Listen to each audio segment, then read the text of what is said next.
هەلبژاردنên Serokkomariya Tirkiyeyê di çardehî Gulanê de yekalî nebûn û ew hilbijartin bû gera duyeman.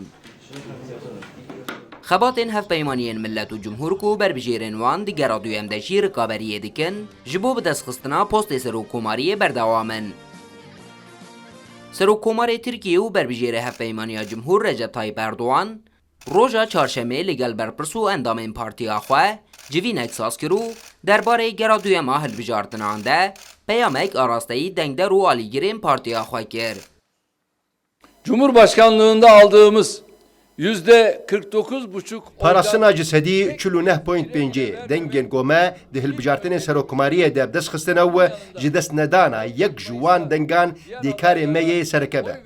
Li gel vê jî em dê serdana mal û kargehên wan kesan bikin ku di çardehê Gulanê de dengên xwe dane berbijêrên din û piştevaniya wan bixwazin. Di gera duyem de jî wek her carê em dê soza xwe rasterast ji millet re bibêjin.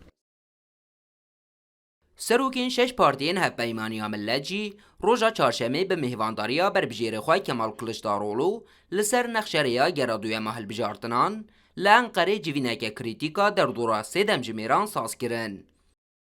Beşek ji aliyên Hevpeymaniya Millet di 28 Gulanê de piştevaniyeke xurt bû Kılıçdaroğlu diyar dikin. Partimiz Millet İttifakı'nın Cumhurbaşkanı adayı Sayın Kemal Kılıçdaroğlu'nun Partiya me ji bo ku berbijêrê Hevpeymaniya Millet Birêz Kemal Kılıçdaroğlu di gera duyem de bibe Serokkomarê me yê sêzdemîn dê bi hemû hêza xwe li ser xebatê berdewam be. Em dixwazin teqez bikin ku hemû endam û alîgirên me dê 28 Gulanê li ser sindoqan bin. Çardehî Gulanê berbijêrê Hevpeymaniya Cumhur Recep Tayyip Erdogan bi derdora 2.5 ferqa dengan di pêşbaziya Serokkomariyê de li hember hevrîkê xwe yê herî bihêz Kemal Kılıçdaroğlu bi rêjeya ji sedî 49.5 dengan bi ser ket û Kılıçdaroğlu jî tenê ji sedî 44.8 dengan bi dest xistin.